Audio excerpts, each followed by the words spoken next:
Welcome back to the Captain English podcast, everyone. I'm Alex, and with me today, as always, is the wonderful Lily. Hey everyone! So glad to be here, Alex.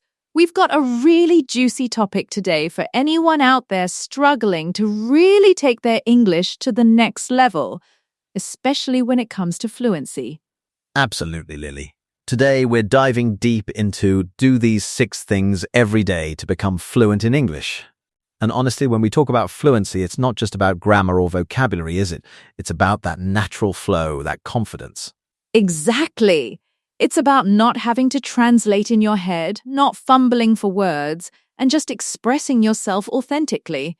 I mean, who hasn't felt that frustration of knowing the words but just not being able to string them together smoothly in a conversation? Oh, tell me about it. It's a common barrier, and a lot of people feel stuck. But the good news is there are very concrete daily habits you can adopt that actually make a huge difference. These aren't magic bullets, but consistent effort in these areas really pays off. Right.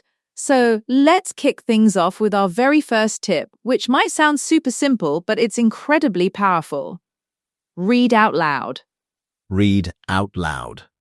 Yeah, I remember doing this myself when I was learning German.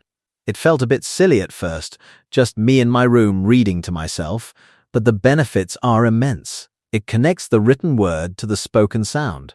It really does. When you read silently, your brain processes information differently. But when you vocalize it, you're engaging different parts of your brain. You're practicing pronunciation, intonation, rhythm, and even pacing. You start to hear how sentences should sound.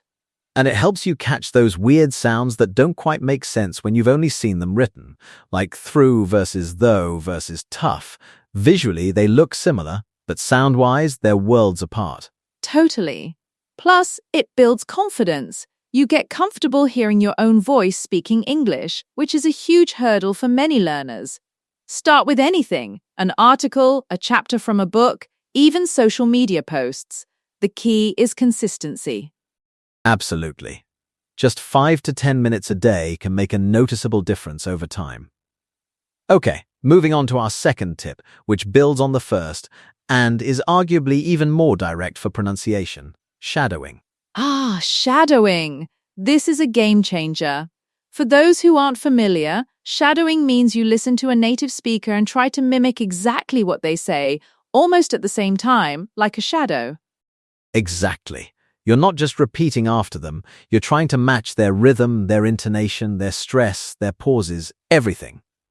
It forces you to pay incredibly close attention to how native speakers actually articulate words and sentences.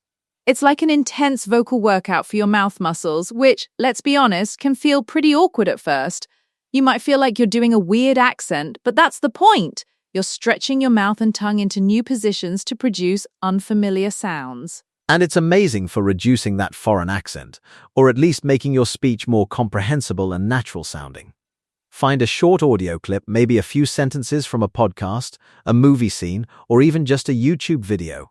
Listen a few times, then try to shadow. Yes, start small. Don't try to shadow a whole monologue right away. Maybe just a sentence or two, repeat it a few times, then move on. It's about quality over quantity here. It builds that muscle memory. For sure. Okay, tip number 3 is a big one, and it's a mental shift. Think in English. This is where you really start to break free from translating in your head. Oh, this is crucial. The translation habit is so hard to break, especially when you're starting out. But to truly be fluent, you need to bypass that step. You need to process your thoughts directly in English. It's about going from, I want to say this in my native language, then translate it to Englishes, to, I want to express this thought, and I'm going to form it directly in English. It's like switching a default setting in your brain. It takes conscious effort. Start with simple things. When you see an object, name it in English.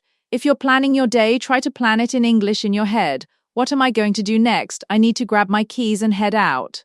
It might feel like you're talking to yourself, which, spoiler alert, is actually our 5th tip, but we'll get to that. Haha, you're jumping ahead. But it's true, these tips often intertwine. Thinking in English is challenging because it requires you to be comfortable with not knowing every single word, but still trying to formulate the thought. It builds your circumlocution skills too, finding ways to explain something when you don't know the exact word. It's building that internal English monologue, and the more you do it, the faster your brain gets at it. It reduces that lag time in conversations, which is key to sounding fluent. So, moving on to tip number 4, listen actively. Okay, so this isn't just about having English background noise while you're doing other things. This is about focused, intentional listening. Exactly. Passive listening has its place, it exposes you to the language, but active listening means you're really paying attention. You're trying to understand not just the main idea, but also new vocabulary, idiomatic expressions, tone, and even how people structure their arguments. It's like dissecting what you hear, something that genuinely interests you.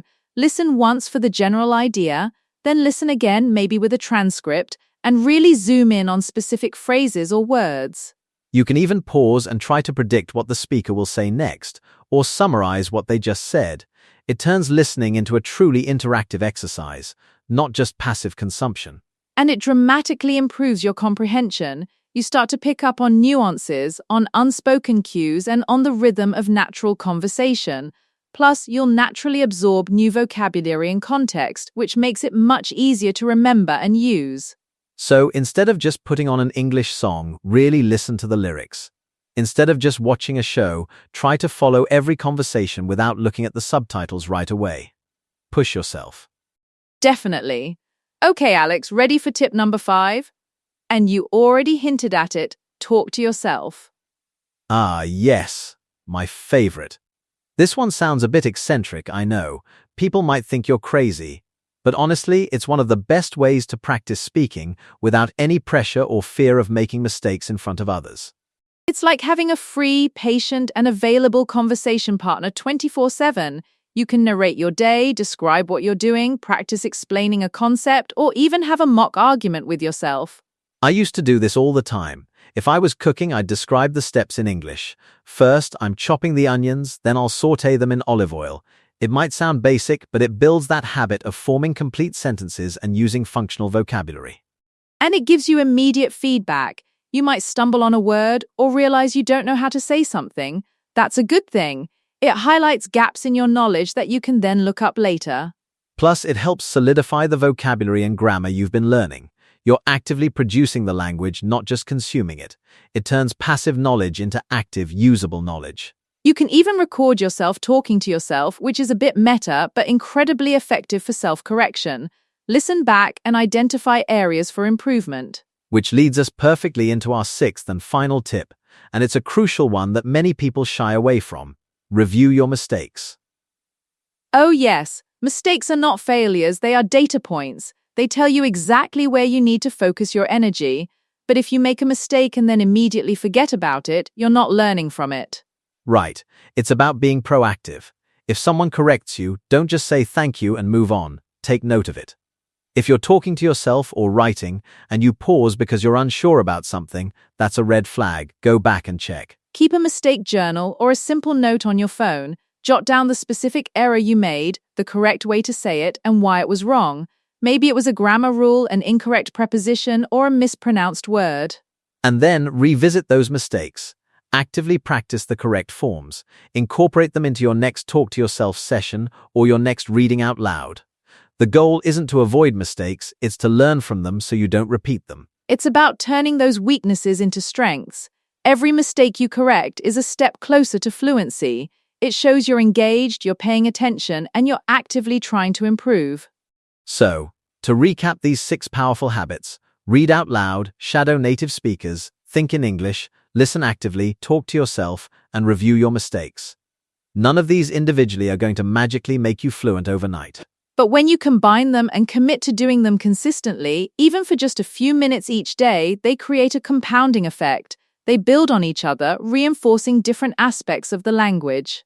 It's like building a house. You need a strong foundation, and these daily habits are the bricks and mortar. You lay one brick at a time, and eventually you have a solid structure, in this case, a solid grasp of English fluency. And remember, fluency isn't about perfection, it's about effective communication and confidence. It's about getting your message across clearly and naturally. So don't be afraid to sound less than perfect, just keep practicing. Exactly. Embrace the journey, celebrate the small victories, and stay consistent. You'll be amazed at how far you've come after just a few weeks or months of incorporating these 6 things into your daily routine. We hope these tips give you the boost you need on your English learning journey. Give them a try and let us know what works for you. That's all for today's episode of the Captain English podcast. Thank you so much for tuning in.